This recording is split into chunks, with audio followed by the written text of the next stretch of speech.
What are some of the matchups or just something that stands out to you where you're just like, the 49ers got a clear-cut advantage in this area, whether it's offense, defense, special teams, whatever. Where do the 49ers kinda have a huge advantage over, the Chiefs? And we're gonna go the other way on this as well.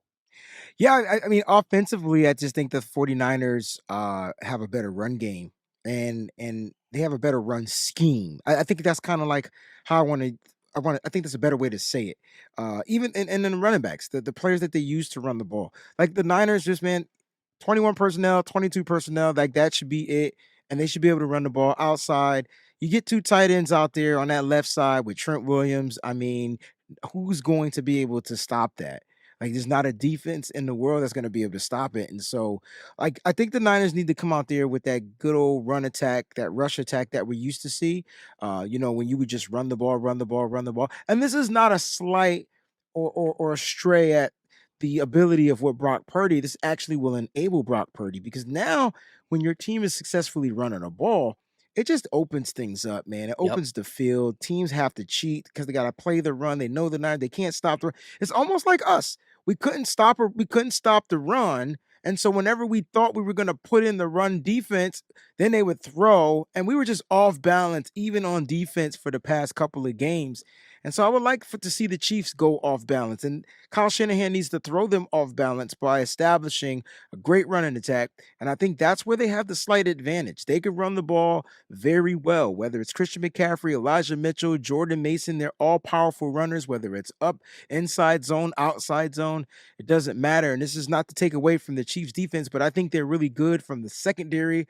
And then they got some stuff up front when it comes to pass rushing, but taking away the run, I believe they were ranked what 18th at the end of the season. And so I think they're going to struggle against zone running. I want to put that out there. So if Kyle Shanahan gives you that good old outside stuff, which is why, John, I'm with you. If we start Feliciano over one of those guards. Like Feliciano needs to be in this starting offensive line for me because that's going to enable the outside zone running. Yeah, him first, Chris Jones is gonna be fun. I think Chris Jones probably has the advantage, but, like, that's 2 But it's a physical veteran. dudes. You Yeah. know, I trust our veteran to do what he needs to do. I like that. And, one of the things that kind of gives me a little bit of confidence is Kyle Shanahan talked about how hard it is to win if you don't run the ball this week. We always get upset about Kyle, like, run the ball more. Here's Kyle talking about how it's going to be hard to win if they don't. I think it's hard to win consistently in this league if you can't run the ball. I mean, no matter how good of a passing game you have, no matter how good of a defense, I don't. It doesn't matter. I mean, you can do it for here and there and always pull it off, but the most consistent way to win is to be balanced and to put pressure on everybody. And we love being able to stick with the run game, so you make people force it. I mean, you make people defend it, and then people defend it. Everything gets a little bit easier. People can stop your run game without committing to it. Everything's a lot harder. Now, all right, Wayne, let's go the other way. What's the area for you where you're like, man, this is where the Chiefs have their clear and distinct advantage over the 49ers? Is it Patrick Mahomes or is it something else? I mean, Patrick Mahomes is always the guy. But I don't think you particularly game plan for Patrick Mahomes because you know what he's going to do. And Nick Bosa said it early, and it's been my motto. You keep his behind in the pocket. Okay. You keep him in the pocket. And so keeping him in the pocket, forcing him to make the quick throws, forcing him to make the throws down the field, forcing him to make the timing throws. That way, because once he gets outside, that's where he's most dangerous. That's where he's most accurate. By then, there's either a flag down the field for something holding, miss something happening. And so Patrick Mahomes is going to take advantage of that. And that's how he beat the 49ers, right? Him extending the plays. Got to kick away those extension of plays for Patrick Mahomes. But for me, I think they're pretty physical. They're a physical run team. And I think that's where the Niners struggle defensively against physical running backs. And if I name these physical running backs, you guys will understand. If you go back to the Cleveland game, Jerome Ford, physical back. No one knew who he was. Running back out of Cincinnati, all of a sudden, is filling in for Nick Chubb. They had just got Kareem Hunt. They didn't care about a Kareem Hunt. And what did he do? Inside tackles, screen games. It's those two things, right? And who's the most physical back, in my opinion, in this game is Isaiah Pacheco. It's a physical dude. Dude's the toughest runner that we probably gonna have faced all season. It's not a stray against Christian McCaffrey. Christian McCaffrey's a different type of physicality, Right. but Isaiah Pacheco is going to look, and he doesn't go down on the first contact. And if the 49ers choose to not wrap and tackle, the good thing is they don't have to worry about Isaiah kind of putting the moves. They just got to wrap and tackle, Yeah. right? Yeah. I think that's huge. And, Dave, shout out to my man Dave. He says, Feliciano said he's played against Chris Jones like 12 times in 9 years. That was on Mayoko was interviewing. It was a really good interview. And Feliciano, like, he took a back seat to come here. Like, he didn't have a guaranteed starter spot with us, but he wanted to be a part of the zone system. And I think that's huge. Shout out to Mina Kimes, who, she's a Seattle ESPN, which I usually stay away from both those two things. But she put out there San Francisco's zone running game is first in yards per carry this year. Kansas City defense against zone run, 31st 31st. out of 32 teams. Mhm. And so it just kind of matches up. You stick with, what you're doing and you run the ball, which has been your bread and butter. I think that's what you got to do. John, my favorite clip all year from the presser. It's been the clip that is the best clip that I've ever heard, because not only was it a clip, it was a stray, it was a shot at the head coach.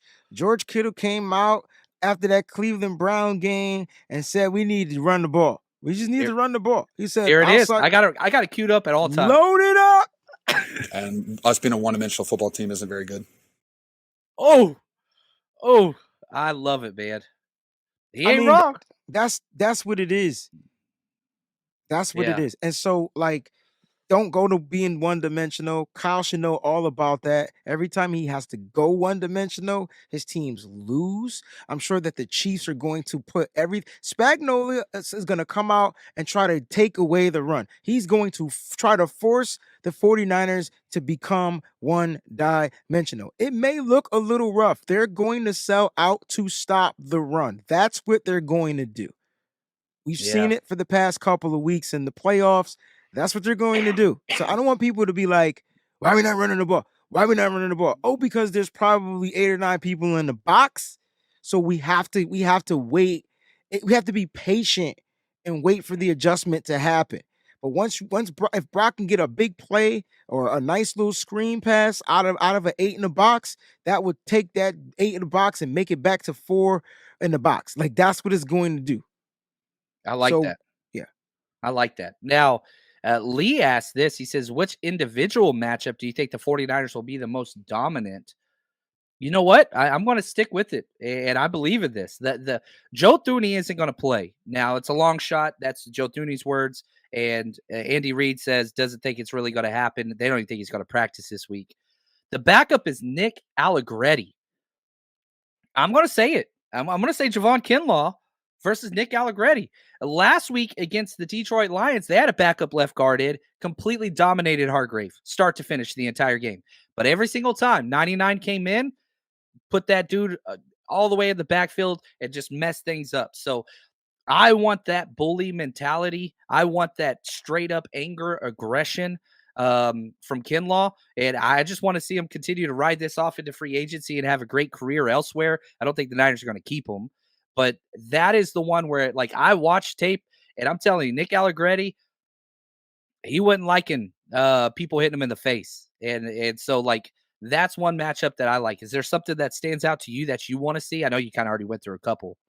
I guess, I mean, I want to see if Nick Bosa, they're gonna probably do a lot of 22 personnel, or at least 12 personnel.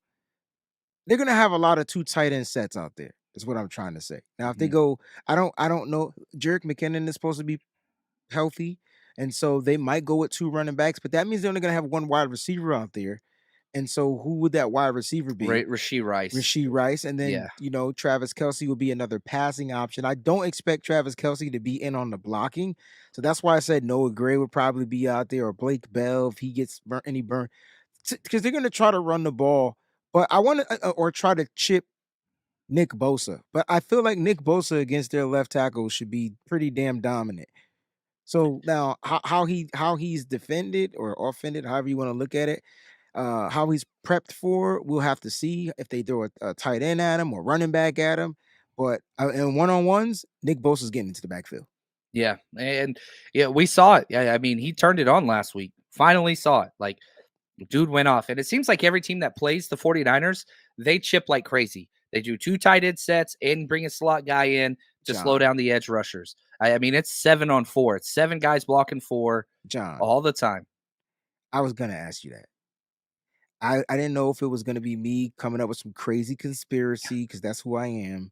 But I was gonna ask you, why is it that every other team that we've watched in the NFL, their edge rushers just get home?